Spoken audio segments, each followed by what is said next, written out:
dimuliakan dan ditinggikan Engkau melalui model kami dan Tuhan kami pernah bahwa tidak mudah tetapi kami terus belajar dari firman. Sebab itu hari ini izinkan kami dengar rasakanmu dan bukan hanya mendengar tetapi kami menerima yang tetapi bahwa firman Tuhan yang kami percaya bahwa Injil itu menyelamatkan kami.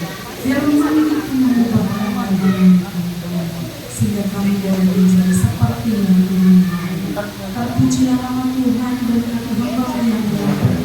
Ada banyak hal yang hari ini terjadi dalam hidup kami yang membuat mungkin akan terjadi kesalahan, tetapi yang kiranya Tuhan pada ini sungguh Tuhan mampukan untuk berdiri di hadapan firman-Mu yang siap untuk menyelamatkan kami. Di dalam nama Tuhan Yesus Kristus.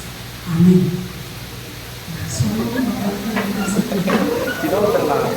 Ya, tahu apa yang sedang terjadi dalam diri saya? Banyak hal yang hari ini banyak yang saya alami hari ini, ya, hilang kayaknya, kosong. Mungkin mainnya tolong dibantu supaya tidak terlalu garing.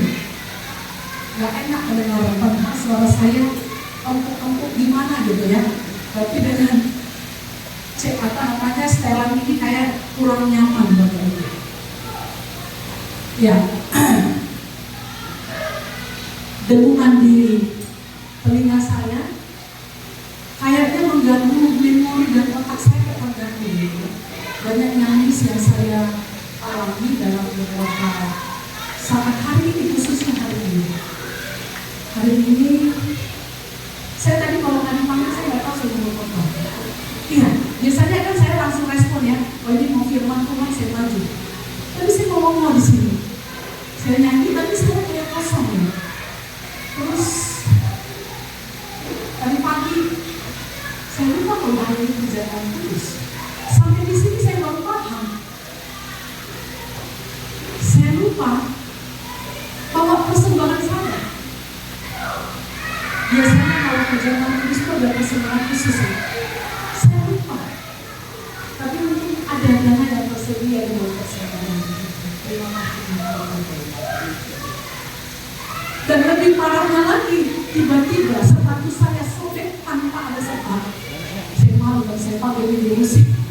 Musik dekat dulu. Sepatu saya sobek. Untung tersedia sepatu di mobil untuk menggantikan sepatu saya yang tiba-tiba menganar ya.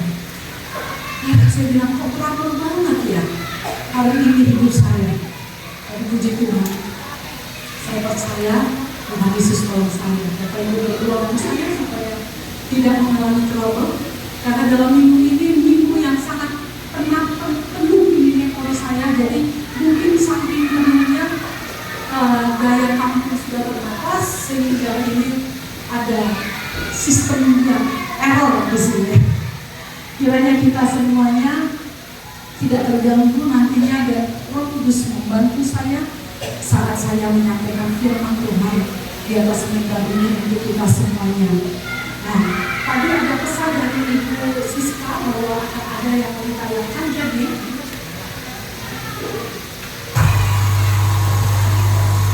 kita saksikan dulu ya tayangan berikut ini sebelum firman Tuhan disampaikan.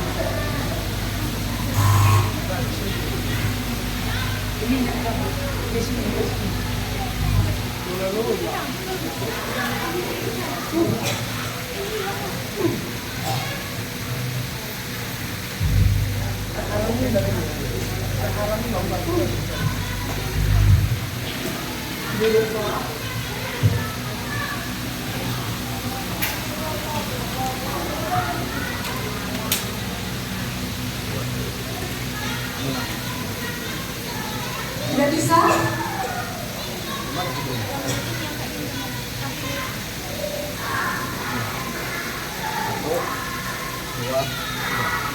Saya hitung sampai 5.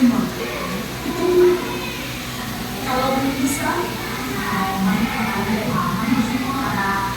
ada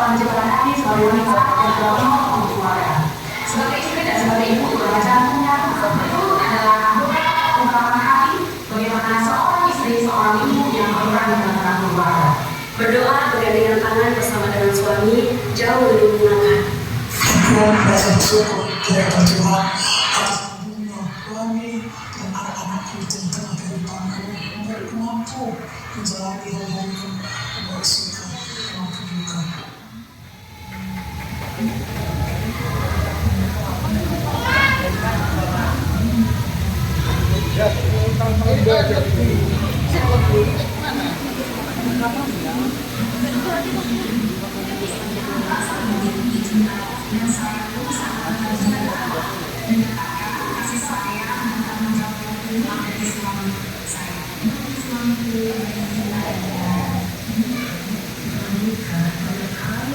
Kehidupan dan dapatkan kesabaran, ikhlasan, ketulusan. Saya lakukan segala sesuatu itu tanpa pamrih, mencintai dan mengasihi itu pengorbanan, tidak mementingkan ego atau diri sendiri, tetapi harus mengutamakan mereka, yaitu suami dan anak-anakku. Dapat digantikan oleh anak-anakku di saat suamiku sudah tiada lagi. Ternyata nikah aku itu tambah sehat dan juga tambah gemuk. Terima kasih suamiku.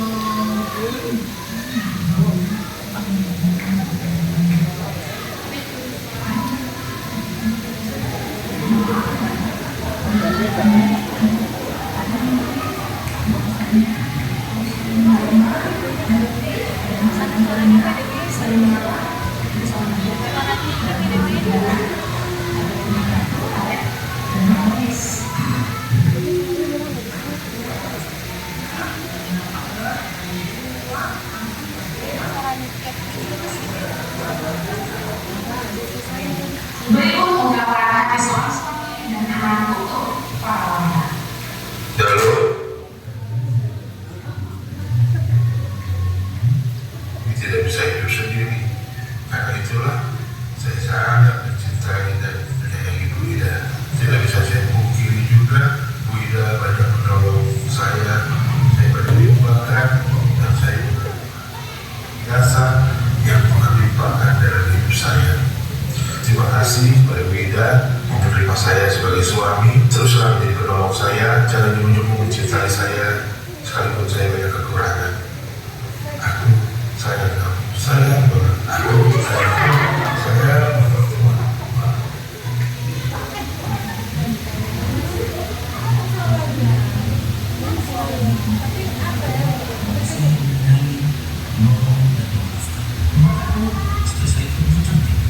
Bahkan manusia yang semakin cantik, jadi sudah dua itu. Saya kasih di kontak HP saya itu istri saya itu cantik. Jadi dua itu setiap hari ada. Ketika saya buka HP, istri saya cantik. Yang saya dapatkan sama istri saya itu dia setia kepada saya. Dia selalu mendoakan saya, dia selalu mendoakan saya. Karena saya tahu, tapi istri saya sendiri siapa. Begitulah besar cintaku sama istri saya. I love you, Usmani Ajibah.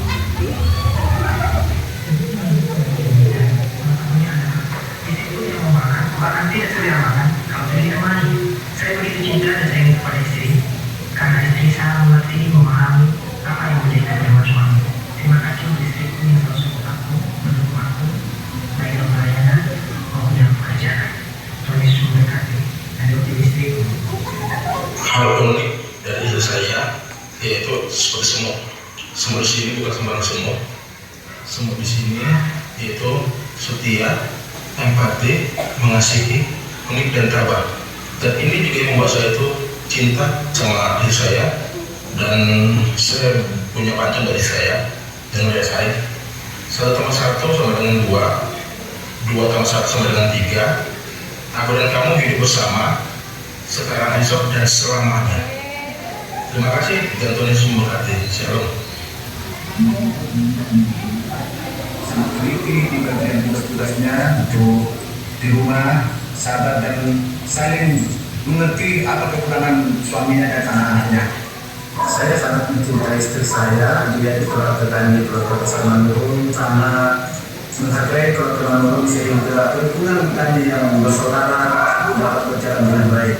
Terima kasih buat istriku yang tercinta, di mana telah setia menemani saya untuk menjalani kehidupan ini. Istriku saya diberi juga seperti sekarang ini. Dan dulu saya brutal, puji syukur saya telah bisa untuk melayani di gereja berkat istriku yang tercinta. I love you.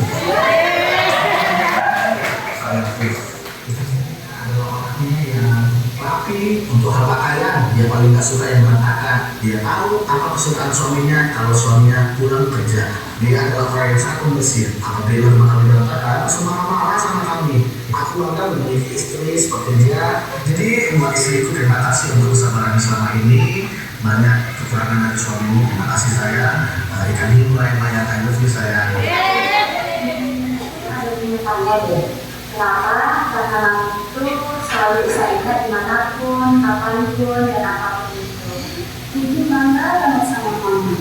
Soalnya mama itu selalu usahain yang terbaik buat kami sekeluarga. Terutama buat Kiki.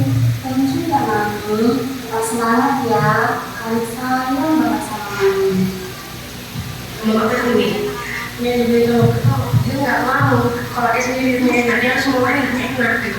Terus aku mau kelas belajar itu, dia nggak mau kasih, tapi maunya yang merasa kamu nggak ada belajar gitu. Jadi intinya gitu.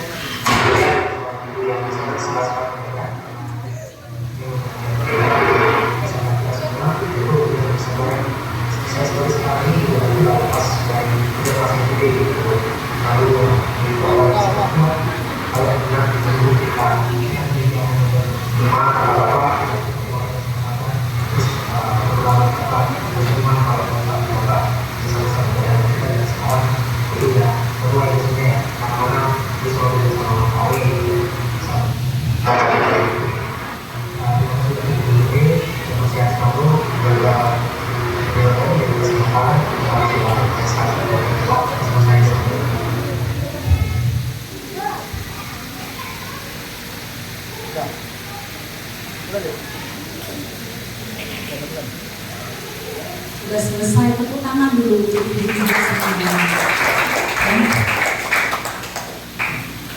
Biarlah kiranya pengaruh dan dampak kaum ibu di rumah tangga dan dimanapun itu seperti apa yang kita sedang terus dengarkan dalam mimbar gereja di KDM, menjadi orang-orang yang membawa suasana surga dimanapun dia berada. Amin. Itulah ibu-ibu dan para istri semuanya. Ternyata pujian walaupun sangat sederhana, sekalipun itu membesarkan hati. Jadi bagi saya dari ini matanya berbinar-binar, bukan berbinar tapi terharu, ya, mengeluarkan air mata. Sering-seringlah ya kaum pria kaum bapak memuji istrinya. Ya, nanti takutnya dipuji sama pria di luar, bahaya. Amin. Ya, puji nama Tuhan. Masih kurang enak rasa saya. Bapak Ibu dengarnya enak dengan suara saya? Tolong kemudian, karena telinga saya bermasalah, jadi gak enak rasanya. Oke, hari ini firman Tuhan yang saya sampaikan menjadi renungan bagi kita adalah temanya menjadi peremisi kesalahan orang lain. Ya, menjadi peremisi kesalahan orang lain. Bapak Ibu, kata remisi ini sering kita dengarkan bulan 17 Agustus tiba. Ya, biasanya orang-orang yang ada di penjara mendapatkan remisi oleh pemerintah. Artinya ada pengurangan, ada pengampunan diberikan kepada mereka yang menjadi narapidana di penjara, sehingga yang tadinya tahun berkurang, tidak 10 tahun lagi. Kurangnya variatif untuk masalah waktu, tetapi itulah istilah remisi. Nah, hari ini kita akan masuk pada renungan firman Tuhan dari doa Bapa Kami, Matius pasalnya yang ke-6, ayatnya yang ke-12. Demikian firman Tuhan, dan ampunilah kami akan kesalahan kami seperti juga mengampuni orang yang bersalah kepada kami. Nah, Bapak Ibu, ada kunci yang kita bisa lihat pada perikop ini untuk sebuah pengampunan, penerimaan atas sebuah remisi, ya. Hari ini kita lihat bersama bagaimana jelas sekali firman Tuhan katakan, ampunilah kami seperti kami juga mengampuni kesalahan orang lain. Ada kunci yang dapat membuka pintu maaf. Ada kunci bagaimana maaf kita terima dari Tuhan, pengampunan dari Tuhan, yang itu ketika kita menghilangkan kesalahan, ya, menghilangkan hutang. Kalau dalam istilah Alkitab, kesalahan itu selalu identik dengan dosa atau hutang dosa. Nah, jadi Bapak Ibu yang dikasihi oleh Tuhan, pengampunan itu kan layak kita dapatkan ketika kita menghapus, mendelete kesalahan, hutang atau dosa dari otak kita. Kepada siapa? Tentunya kepada orang yang berbuat salah kepada kita. Ini kunci satu-satunya, pengampunan. Tidak ada jalan pintas untuk mendapatkan pengampunan daripada Tuhan. Pengampunan dari Tuhan itu akan dapat kita nikmati apabila kita seperti yang dikatakan oleh firman Tuhan pada saat ini, seperti kami juga mengampuni orang yang bersalah kepada kami. Sah-sah saja kita semua para pendosa memohon ampun kepada Tuhan, tapi kunci dari pengampunan Tuhan itu kan tiba pada kita, diberikan kepada kita ketika kita juga memberikan pengampunan kepada orang yang menyakiti kita. Dan bagian daripada pengampunan dalam doa Bapangan ini memberikan catatan khusus dalam perikop ini pada ayatnya yang ke-14 dan 15. Kenapa ini dicatat ulang, dipertegas ulang? Karena ini sangat penting. Kalau tidak ada pengampunan, maka dunia kacau. Kalau tidak ada pengampunan, maka kestabilan bukan saja, ya, dunia, tetapi rumah tangga pun akan hancur berkeping-keping ketika ini tidak diselesaikan. Nah, ayat 14 dikatakan, karena jikalau kamu mengampuni kesalahan orang, Bapamu yang di sorga akan mengampuni kamu juga. Tetapi jikalau kamu tidak mengampuni orang, Bapamu juga tidak akan mengampuni kesalahanmu. Bukankah pada ayatnya 12 sudah jelas kalimat itu? Tetapi ayat 14 dan 15 ini diulang kembali, seakan-akan memberikan penekanan kepada kita untuk pegang hal ini, untuk ingat hal ini. Kalau kau mau dosamu, kesalahanmu, ya, diampuni, maka terlebih dahulu kuncinya adalah kita harus mengampuni kesalahan orang lain. Bukankah kita semua adalah pendosa-pendosa? Seharusnya Bapak Ibu kita yang pendosa ini, firman Tuhan katakan, upah dosa adalah maut. Kita semua orang berdosa, benar? Benar? Nggak ada satupun termasuk saya tidak berdosa. Kita semua ini adalah pendosa-pendosa. Setiap hari kita melakukan kebejatan. Tidak ada satupun yang benar di antara kita. Dan kalau kita diperlakukan Tuhan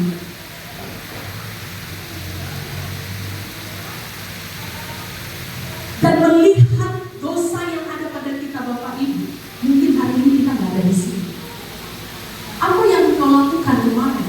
Apa yang kau lakukan beberapa menit yang lalu, Bapak Ibu? Kalau Tuhan menggunakan kedaulatannya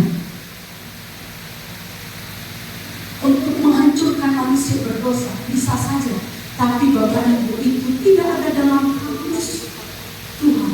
Tapi kamus Tuhan, pengampunan adalah cara untuk menolong orang selesai dalam perkara-perkara yang kurang baik. Tidak pernah kekerasan hati, dendam itu menyelesaikan perkara. Untuk itu Bapak Ibu, firman Tuhan ini disampaikan kepada kita bahwa ampunilah kami akan kesalahan kami seperti kami juga mengampuni kesalahan orang lain. Ini adalah sesuatu yang harus kita kerjakan. Bagaimana kerajaan surga itu boleh tercipta di dalam dunia ini? Salah satunya adalah kita punya yang namanya mental pengampunan. Setiap kita yang ada di sini belajar untuk mengampuni, belajar untuk memberi remisi, belajar untuk menghapus, belajar untuk mengurangi kesalahan orang yang bersalah kepada kita.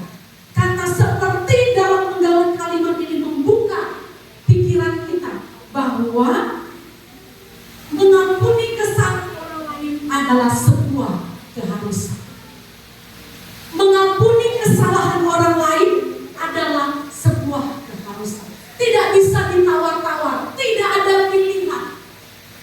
Suka-suka akulah, kalau aku suka aku ampuni.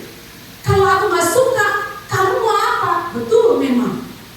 Apa bisa kita perbuat terhadap orang yang pendendam? Tidak ada, tetapi firman Tuhan mengatakan kita semua orang berdosa ini sudah diampuni. Sudah selesai perkara dosa kita di atas kayu salib, dikerjakan oleh Tuhan. Dan Dia menghapus kita, menghapus dosa-dosa kita. Itu sebabnya Dia pun mau, tidak ada jalan keluar untuk menerima pengampunan daripada Tuhan.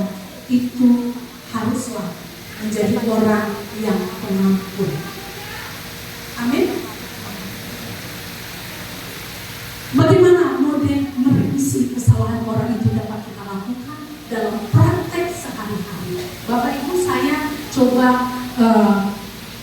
memikirkan, merenungkan hal ini. Kita nggak bisa Bapak Ibu menghilangkan keributan, menghindarkan kerusuhan, kesalahpahaman, kekecewaan dalam hidup kita sehari-hari. Karena apa? Selama kita hidup berdampingan satu dengan yang lainnya, kita nggak pernah berhenti bertemu dengan yang namanya bentrok satu dengan yang lain, beda paham satu dengan yang lain, kekecewaan, rasa tidak puas, itu akan kita temui dari waktu ke waktu. Tetapi sebagai orang yang telah ditebus dengan darah Kristus, sebagai orang yang telah diampuni dosanya, diselesaikan, diremisi segala kesalahan-kesalahan di atas kayu salib, dan itu sangat benar. Bapak Ibu mungkin masih ada yang ragu, betul nggak ya dosa aku sudah diampuni? Bapak Ibu, mungkin Bapak Ibu perlu berdoa untuk hal ini. Firman Tuhan sudah menyatakan, dan buktinya telah kita lihat bersama-sama bagaimana Yesus mati di atas kayu salib untuk dosa-dosa kita semua. Nah, sekarang diinginkan kita orang-orang yang telah ditebus dengan darah Tuhan dalam pengampunan yang sudah Dia berikan kepada kita. Dia mau kita memiliki mode sendiri, ya. Dia mau kita menunjukkan mode kerajaan Allah di tengah-tengah dunia ini. Nah, bagaimana mode merevisi kesalahan orang itu dapat kita lakukan? Yang pertama, memiliki self control, atau ya saya sebut ini dengan kecerdasan emosional. Ya, dalam diri kita itu kita punya beberapa kecerdasan. Nah, kalau dalam ilmu psikologi dia dikatakan kalau saya nggak tahu, salah, kalau SQ atau EQ gitu ya. Jadi emosional gitu ya. Dia punya kecerdasan menata, mengelola emosionalnya. Ini bukan bicara tentang kemarahan, tetapi ini bicara tentang perasaan, ini bicara tentang pikiran, ini bicara tentang responnya terhadap sesuatu. Jadi Bapak Ibu, bagaimana kita merevisi kesalahan? Bisa saja di sekitar kita melakukan banyak kesalahan, menimbulkan kekecewaan, ya. Tetapi Bapak Ibu, kita bisa merevisi itu dengan kita memiliki self control, ada kontrol di dalam diri kita, dalam buah-buah roh. Salah satunya dikatakan ada pengendalian diri. Inilah yang harus kita tampilkan di tengah-tengah dunia yang sudah kacau, di tengah-tengah komunitas yang mungkin kita temui semua serba toksik. Kita nggak bisa lagi melihat dan menemukan siapa kawan, siapa lawan. Di depan dia manis luar biasa, tapi di belakang habis kita dibicarakan, habis kita dihancurkan dan diremehkan.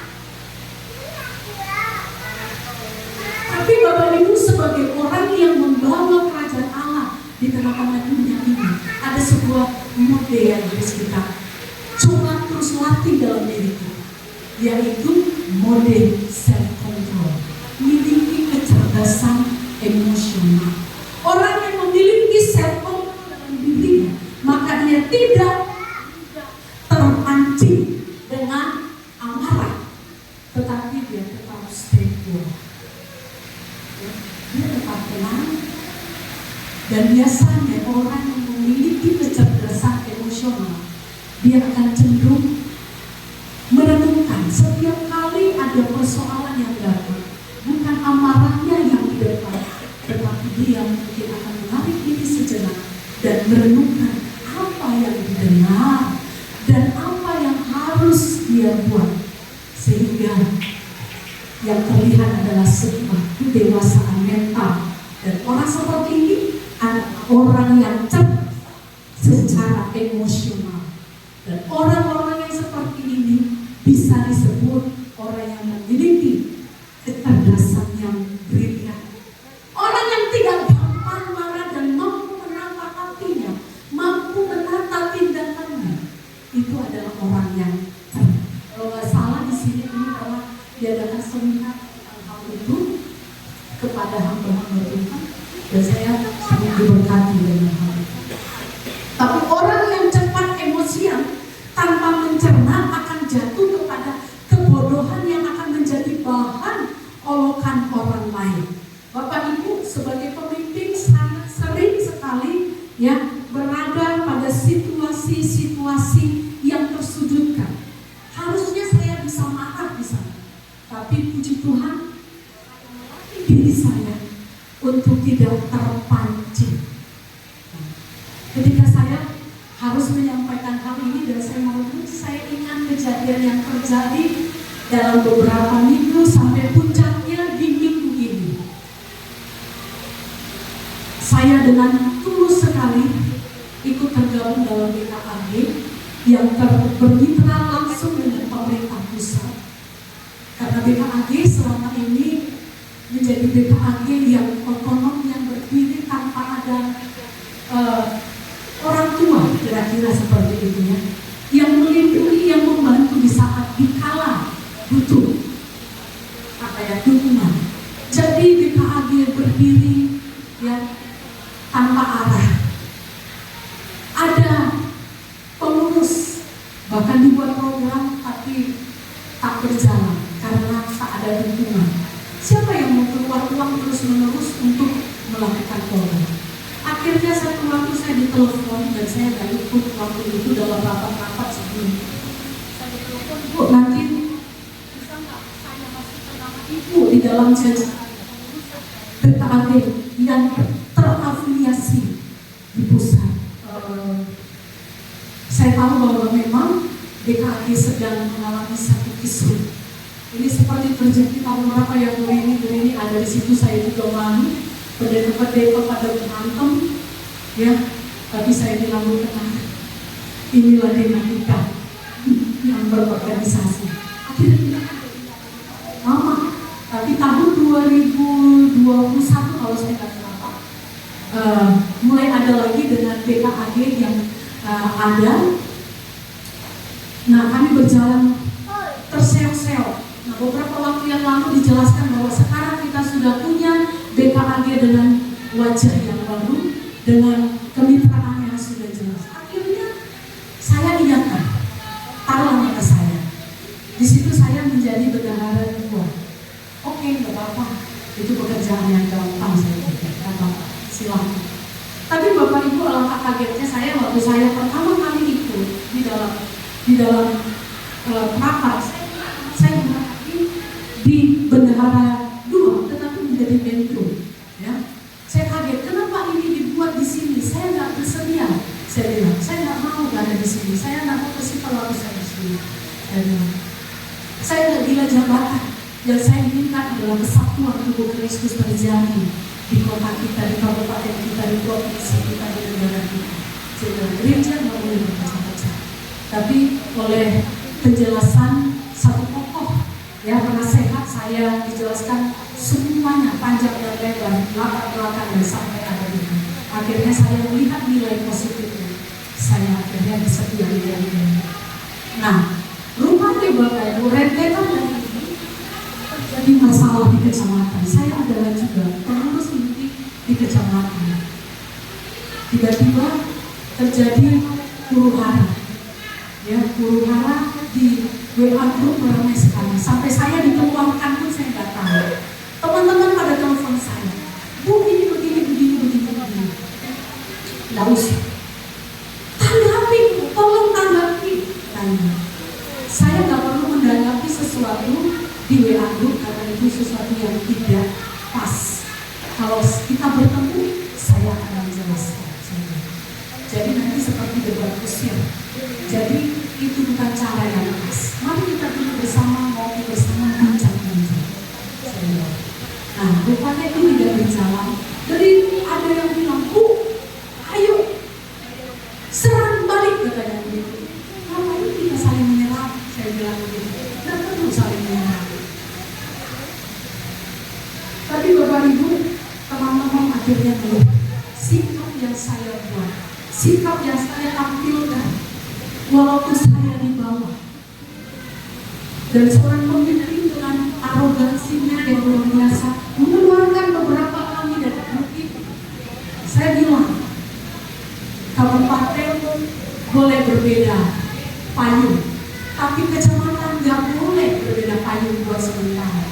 Kita berada pada suasana yang lama, di mana kerukunan kita itu selalu tercipta begitu indahnya. Jadi jangan gara-gara di kabupaten lah, kecamatan ya kecamatan. Kita selama ini nggak pernah berantem. Jangan hanya karena kabupaten sedang ada 2 blok, kita juga mengikuti hal ini. Jangan, saya bilang. Tapi Bapak Ibu, segala pemulihan dari Tuhan, akhirnya orang bisa bergumam.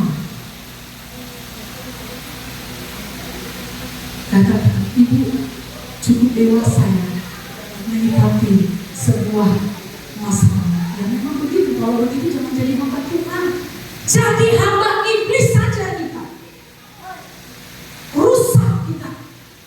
Bagaimana bisa kita memberikan khotbah kepada jemaat kalau kita sendiri adalah orang-orang yang gampang marah, gampang tersudut emosi, saya bilang. Jadi Bapak Ibu, otak saya penuh. Belum lagi pakan juga akan dikeluarkan juga. Ayo, jangan Pak. Sekalipun satu kata pun jangan keluarkan kalimat apa. Pak tadi suka dimain di Facebook. Saya nggak mau Bapak saya lihat Bapak tulis sesuatu di medsos. Stay cool. Amin. Bilang sama diri kanan, kalau ada masalah, stay cool. Ya. Berantem suami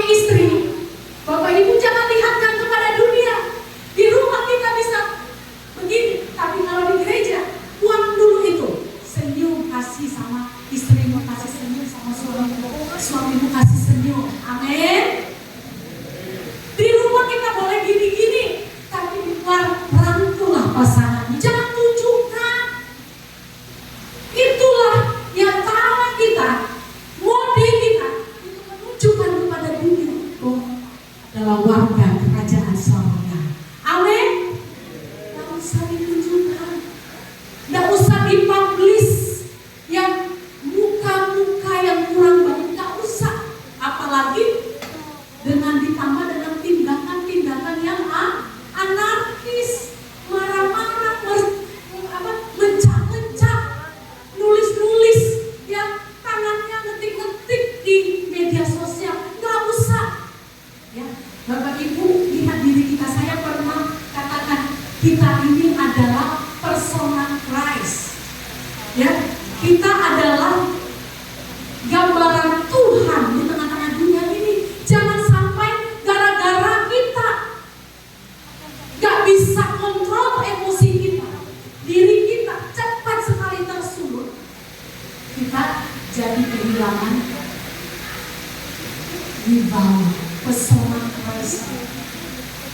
Orang bilang kita begini, atau buat kita begini, segini aja rupanya kualitasnya. Percuma kau berdoa, percuma kau hamba Tuhan, percuma kau pelayan Tuhan, percuma kau majelis Tuhan.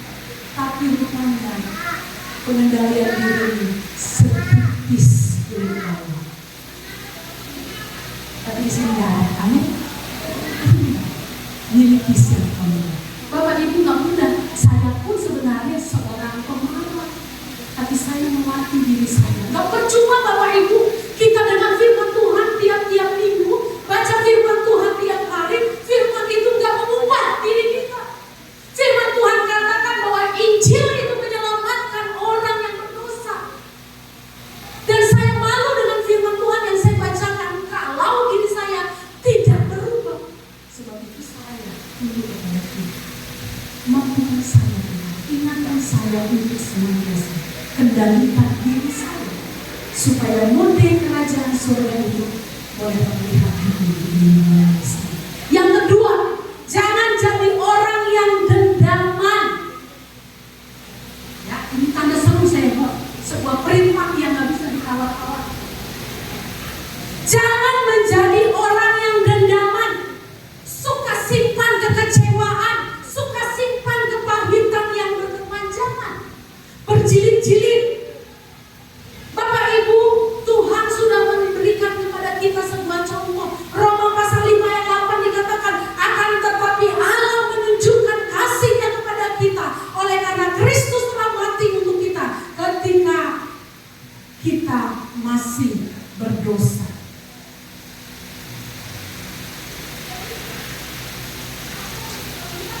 Berdosa saja kita Bapak Ibu, kita mendapatkan remisi atau pengampunan daripada Tuhan. Masih berdosa.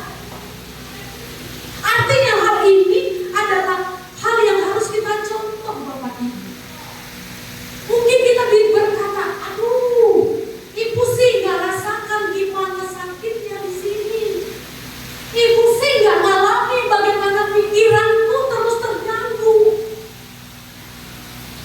Bukankah firman Tuhan yang saya katakan tadi, ketika kita berbuat dosa, kita tidak begitu mengalami sakit. Saya nggak mungkin itu. Selama kita masih daging Bapak Ibu, kita merasakan sakit, kecewa, marah. Nggak ada satupun yang bebas dari kecewa, marah, sakit. Tapi Bapak Ibu, itu bukan melegitimasi kita untuk simpan pahitan di sini, untuk simpan dendam di otak kita. Buang itu.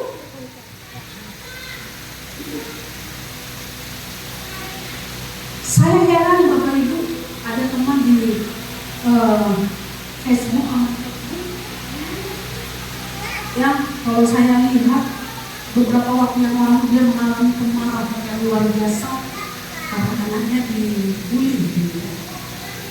Saya lihat mungkin ya ada traumatis, saya nggak tahu. Cuma dia bicara, sampaikan dalam tulisannya, anakku mengalami traumatis, tak ada luka sama sekali. remaja, orang yang dewasa.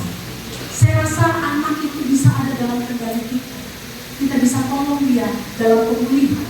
Nggak usah buat story berjilid-jilid sampai saya bosan. Saya bilang dalam hati saya, lebat banget ini. Masalah sepele, tapi bisa menjadi sebuah masalah yang harus diketahui semua orang. Sampai kemarin pun, ya belum selesai. Padahal ini kejadian udah 1 bulan yang lalu. Tapi terus saja diposting berkenaan tentang kekecewaan, tentang sakit hatinya, ya kepada orang yang mungkin sudah menyakitinya.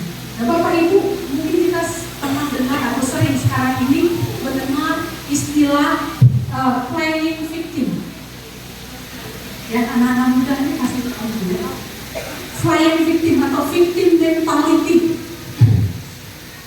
yaitu suatu keadaan mental yang tidak sehat di mana orang-orang seperti ini selalu merasa dirinya menjadi korban dan kerap menyalahkan orang lain atas masalah yang dihadapi. Dia yang salah, tapi dia bisa bertindak atau berpikir seakan-akan dialah yang telah terzolimi.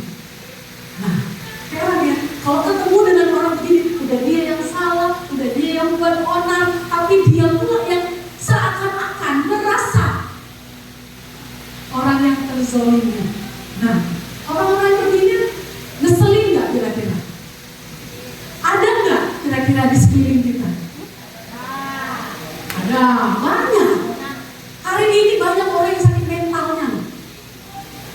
Kejiwaannya terganggu, itu salah satu penyakit. Jangan bangga dengan itu. Ya, selain victim, jangan bangga. Cepat diselesaikan. Karena itu akan merusak tatanan hidup bermasyarakat. Dan itu juga merusak diri kita. Kalau kita selesaikan segera, itu akan menjadi sebuah parasit. Lama-lama Bapak Ibu, kalau orang udah kenal kita, tandai kita dengan itu, hati-hati, nggak ada yang mau dekat dengan kamu lagi. Nggak ada lagi yang mau berteman dengan kamu, karena takut nanti ada apa-apa yang salah kita lagi, iya kan? Yang salah orang lagi, dia nggak pernah salah, selalu benar, maha benar. Dan kalau ditegur susah banget, selalu mencari kebenaran. Nah, Bapak Ibu yang dikasihi oleh Tuhan, orang yang begini itu biasanya nggak jauh dari yang namanya dendam. Playing victim ini sangat dekat sekali dengan dendam. Dia akan dendam. Hidupnya penuh dengan kepahitan, kebencian. Dan Bapak Ibu yang dikasihi oleh Tuhan, mari ya, jangan menyimpan dendam. Siapapun bisa buat salah. Saya bisa buat salah. Kita semua yang ada di bawah sini juga, yang sedang duduk dengan firman Tuhan, bisa saja berbuat salah.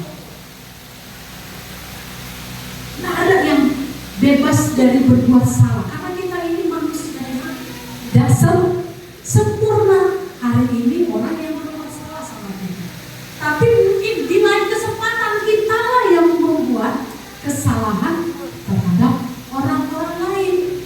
Nah, untuk itu Bapak Ibu, ngapain kita mesti simpan dendam? Sadari kita nggak sempurna juga. Kesalahan itu adalah tempatnya manusia. Tapi Tuhan tidak pernah salah dalam setiap tindakannya kepada manusia. Manusia bisa salah. Nah, kalau kita simpan dendam, apa dampak? Ujung-ujungnya ribut. Tapi masalah Bapak Ibu bukan berarti kita nggak perlu menyampaikan sesuatu. Jika ada hal-hal yang kurang tepat, kurang beres, nggak boleh disampaikan karena takut menjaga. Enggak begitu juga. Sampaikanlah. Walaupun kebenaran itu menyakitkan.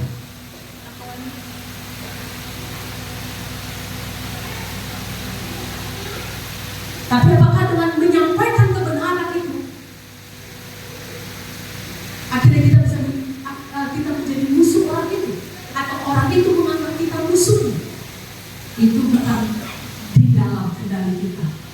Ya, itu bukan di dalam kendali kita.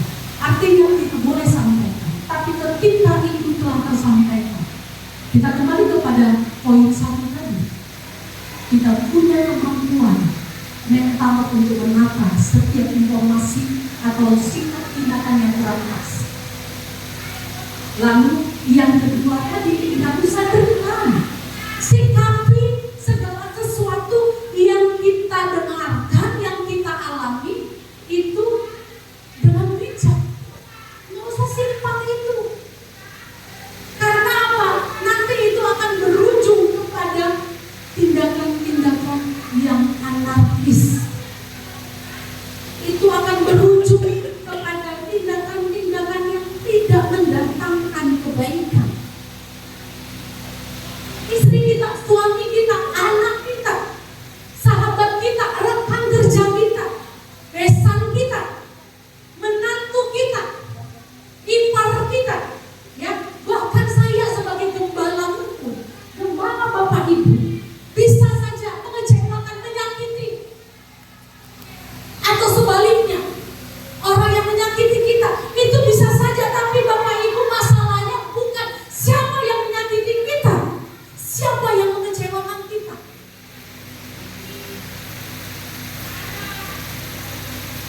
Kita di situ ya, area kita hidup membawa kerajaan sorga di bumi ini bukan melihat bagaimana kekecewaan itu, siapa yang mengakibatkan kekecewaan itu datang menghampiri hidup kita,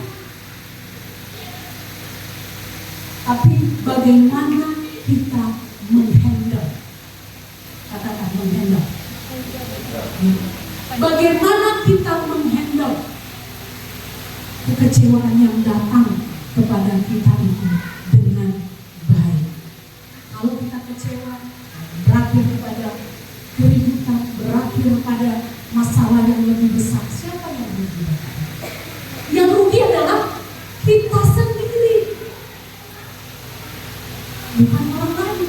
Mungkin orang yang buat kita kecewa udah tenang, dia tidur, mimpinya panjang, dia ketawa-ketawa di sana, tapi kita sibuk memikirkan perasaan kecewa, sibuk dengan memikirkan rasa benci kita kepada orang tersebut, sampai nggak bisa tidur, nggak bisa makan, nggak bisa berinteraksi dengan normal.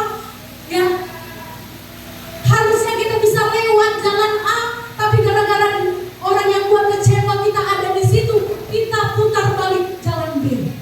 Siapa yang rugi? Siapa yang rugi? Kita. Itu sebabnya nggak usah dendam, nggak usah kepahitan. Jangan simpan di sini terlalu lama. Kalau kau simpan kepahitanmu, dendammu, iblislah kawanmu. Engkau tidak layak disebut dengan anak-anaknya.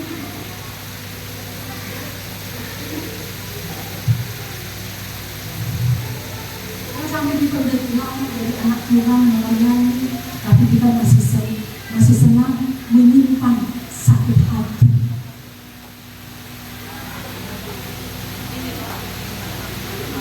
Kita yang rugi berarti. Kita yang rugi. Yang sakit kita, orang lain nggak tahu dia ingat nggak ada dia, tapi kita udah terus menderita karenanya. 1 Yohanes 2 ayat 9 kata, barang siapa berkata bahwa dia ada dalam terang, tetapi ia membenci saudaranya, dia berada dalam kegelapan sampai sekarang. Bapak Ibu, orang yang membenci dan menyimpan kebencian atau dendam kepada saudaranya, dia berada dalam kegelapan. Dia bukan milik Kristus. Sekalipun engkau seorang pelayan Tuhan, engkau seorang pelayan Tuhan, engkau seorang yang terkenal saya, kalau tidak ada teman ini, engkau hidup di dalam kegelapan.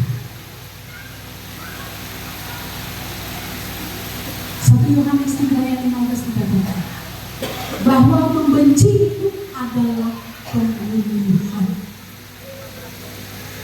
Kenapa dikatakan membenci itu adalah 1:8, karena akhir daripada kebencian itu adalah pembunuhan. Bapak Ibu, pembunuhan kadang enggak datang dalam bentuk-bentuk yang ekstrim seperti menembak orang, memukul orang, meracuni orang. Tapi ketika kita membenci orang, firman Tuhan bilang, engkau seorang pembunuh. Ketika engkau membenci suamimu, engkau pembunuh. Ketika engkau benci istrimu, engkau pembunuh. Ketika engkau benci anakmu, engkau pembunuh.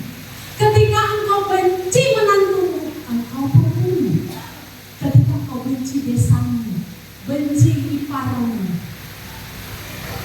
engkau pembunuh. Ketika engkau benci pemimpinmu, terlepas dari kekurangan segala kelemahan, engkau benci, engkau pembunuh. Itu sebabnya Bapak Ibu, ya, teman-teman bilang, kenapa Ibu mau di kubu itu? Saya tidak cari kubu di sini, tapi saya mau cari bagaimana ke depan BPAG menjadi BPAG yang lebih baik. Kita tidak menjadi BPAG yang tidak dianggap di kota kita ini. Ibu tahu kan bagaimana dia? Bagi saya, siapapun pemimpin saya, terlepas dari dia punya kekuatan, bukan hak saya untuk menjadi hakim bagi dia. Saya tidak punya hak untuk menghakimi. Bagian saya tunduk pada kepemimpinan. Kemarin dulu ini ada dalam saya sudah kita bantu tolong buat bulan laporan. Oh gitu ya Bu? Itulah seorang pemimpin. Itu apa yang ada di dalam pikirannya, di dalam kepanikan dia sebagai pemimpin. Kadang bisa saja hal-hal yang tidak terduga itu keluar dari dirinya. Bagian kita bukan menghakimi, tapi bagian kita adalah tetap menghormati seorang pemimpin apapun kelemahannya. Amin. Siapa saja bisa kasih, tapi bukan bagian kita untuk membenci dan menyimpan kesalahan. Itu yang kedua.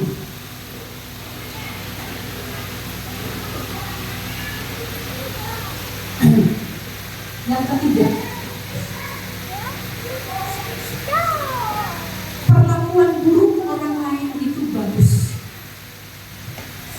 Jadi kayaknya hal-hal yang saya sampaikan ini kayak nyaman kayaknya ya. Oh, bagus ya. Perlakuan buruk orang ke kita kok kita bilang bagus.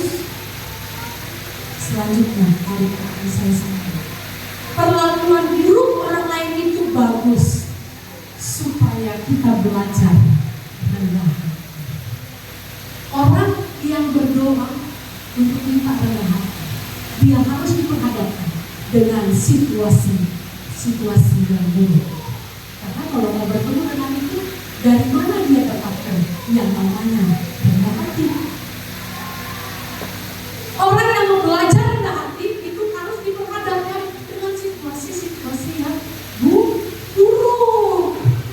Ya, Mazmur 119 ayat 71 berkata bahwa tertindas itu baik bagiku supaya aku belajar ketetapan.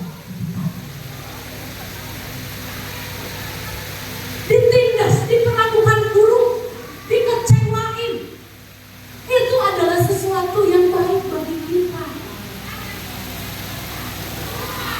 Karena dengan demikian kita akan terlatih terus, ya, otot-otot rohani kita, fisik kita, perasaan kita, jiwa kita akan terlatih dengan keadaan-keadaan yang sulit kita. Orang perlakukan buruk seperti apapun sama kita nggak peduli tentang hal itu. Karena kita tahu Tuhanlah yang menjadi pembelaanmu. Tapi Bapak Ibu, saya sering menemukan orang begini, dia disakiti misalnya, dia disakiti, lalu setelahnya dia sakit hati, dia simpan dendam, lalu bilang Tuhanlah pembelaanku. Bapak Ibu jangan salah kaprah. Tuhan gak jadi pembelaanmu kalau kau simpan sakit hati, tapi Tuhan pembela kita ketika kita melepaskan pengampunan.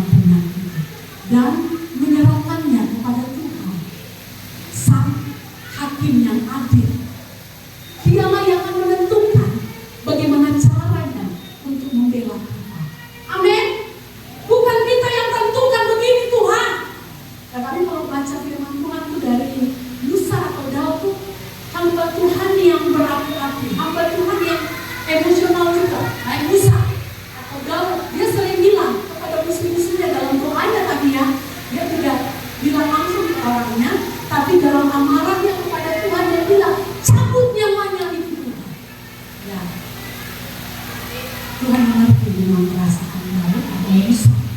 Gitu. Kadang-kadang saya juga, itu perlu juga ya.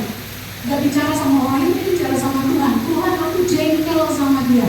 Tuhan cabut aja nyawanya. Tapi ya kadang ditegur Tuhan juga Roh Kudus menegur. Kok doamu jarang banget?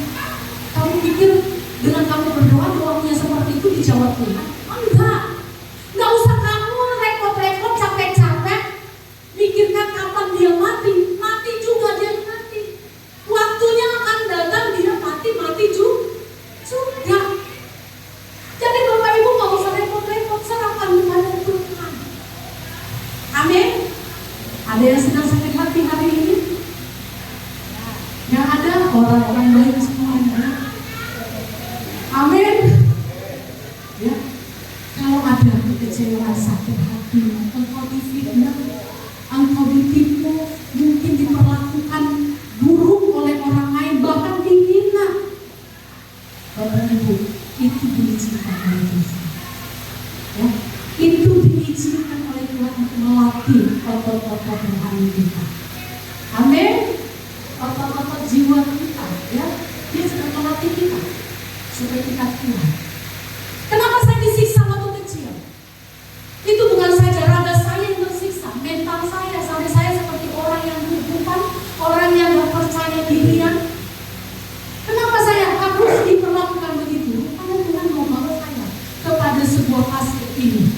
Seorang pemimpin, kalau gampang-gampang galau, kalau mentalnya gak kuat, gampang tersinggung atau segala macam, gampang kecewa, sakit hati dan lain sebagainya, bahkan dia tunjukkan gitu.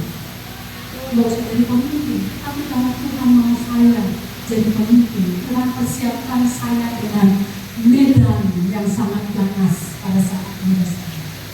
Sehingga sekarang ini saya bukan karena kekuatan saya bilang saya orang yang gampang untuk cepat cair, boleh beremosi sebentar sejenak. Bapak Ibu boleh emosi, boleh aja.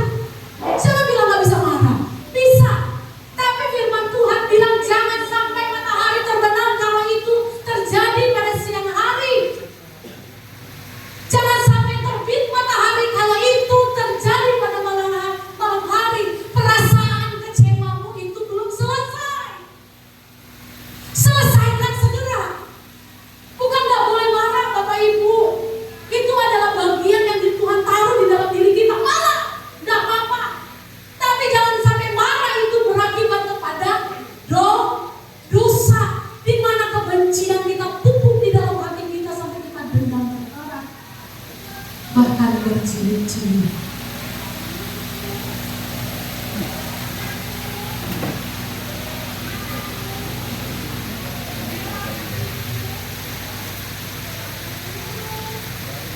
Jadi Bapak Ibu yang dikasihi oleh Tuhan, serahkanlah semua kepada kedaulatan Tuhan.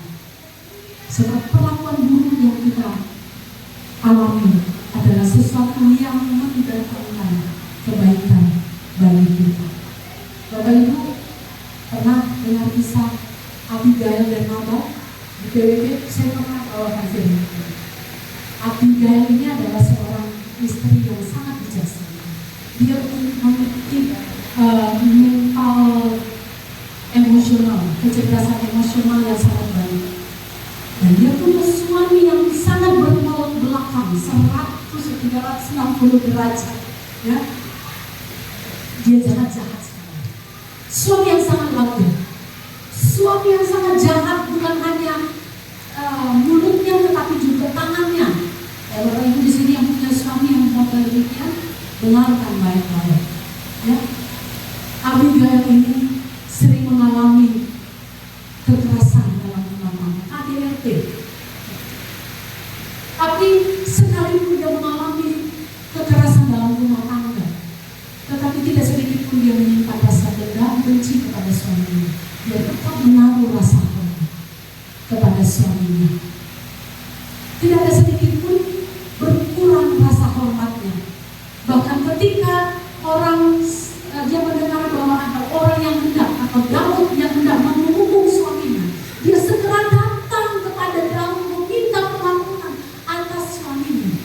Oleh karena kerendahan hatinya datang, maka Daud melepaskan pengampunan itu.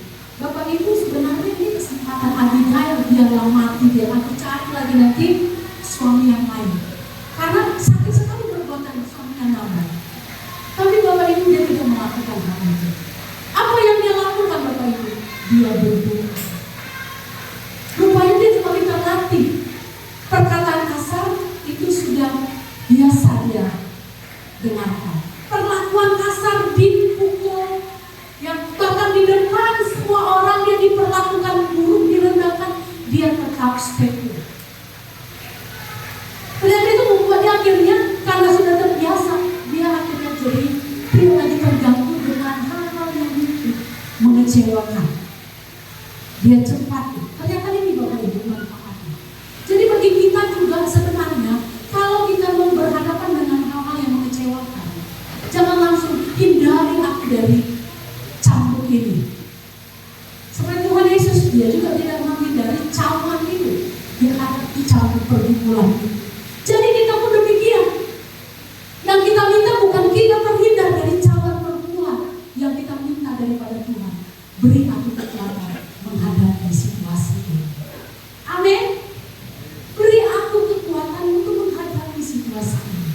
Bukan jangan lalui cawan ini dari hadapanku. Nah, yang keempat itu bergaul karib dengan Tuhan, menaruh hati kepada Tuhan. Bergaul karib, berada bersama dengan Tuhan. Tadi saya mau lanjutkan tentang Abigail. Apa yang dia lakukan? Abigail itu dia senantiasa bergaul karib dengan Tuhan. Dia berdoa di hadapan Tuhan. Dia tidak meminta Tuhan cabut nyawa suaminya karena beratnya derita yang dia alami. Tapi Bapak Ibu, Tuhan tahu apa yang harus diperbuat yang terbaik buat Abigail. Bapak Ibu tahu, pada saat Nabal di kafe, dia duduk bersama dengan teman-teman lainnya sedang minum kopi. Pada saat itulah nyawanya dicabut dari tubuhnya. Bapak Ibu gak usah capek-capek minta Tuhan ambil nyawa orang yang mengecewakan kita. Atau kita minta Tuhan hindari, kita selesaikan kita dari persoalan-persoalan yang menyulitkan kita. Dengan sendirinya, menurut kedaulatan Tuhan dan pengetahuan Tuhan atas setiap hal yang terjadi dalam dunia ini, biarkan Dia yang bekerja. Jangan sampai kita menjadi repot-repot mengendalikan Tuhan di dalam rumah kita untuk orang yang mengecewakan kita. Bapak Ibu, kebencian tidak pernah merubah orang yang menyakiti. Catat baik-baik. Kebencian tidak pernah merubah orang yang menyakitimu, tetapi justru menjerat dirimu, dikuasai oleh ujung-ujungnya kita yang akan dibinasakan. Karena orang yang membenci, orang yang mendendam, orang yang tidak melepaskan pengampunan, tidak ada keselamatan dalam dirinya, tidak ada terang dalam dirinya. Kegelapanlah yang menguasai dirinya, dan kegelapan itu bapaknya adalah iblis. Tentu kita semuanya tidak berkenan menyebut kita anak iblis. Ya, ada yang mau kita disebut anak iblis? Tidak. Dan kalau kita anak Tuhan, anak kerajaan, maka hari ini firman Tuhan mengatakan, ampunilah kami, Tuhan sudah mengampuni. Seperti kami juga mengampuni. Ya, kita harus konsekuen. Kalau kita mau diampuni dan kita bilang seperti aku mengampuni, berarti kita sudah sungguh-sungguh mengampuni. Bukan lip service, ya udah mengampuni, udah. Tapi besok dibahas-bahas lagi, besok diceritain lagi, ya kan? Nggak selesai Bapak Ibu. Saya pernah bilang, dulu saya kalau cerita tentang keluarga saya yang menyakiti saya, air mata saya berlinang, itu pertanda bahwa belum selesai dengan saya. Ternyata saya belum mengampuni sungguh-sungguh. Tapi ketika saya sekarang menceritakan tentang perbuatannya detail, ya, saya nggak keluarkan lagi air mata, bahkan kebencian pun tidak ada lagi. Yang ada adalah belas kasihan. Bapak Ibu, bagi orang yang membenci kita, orang kasih kita batu, kita kasih dia apa? Bisa. Ya. Orang benci kita, kita kirim dia kolak. Orang fitnah kita, besok-besok kamu punya berkat apa? Bawa ke rumahnya. Hanya dengan cara demikian, kebaikanlah yang membuat orang lain malu dan bertobat. Amin. Kalau kau melihat orang lain bertobat, nggak suka buat benar, nggak suka buat kekecewaan, Bapak Ibu nggak usah bilang jangan kau kecewakan aku. Kirimlah sesuatu yang baik kepada Allah. Haleluya. Amin. Mari kita berdoa. Bapak, terima kasih untuk hari ini.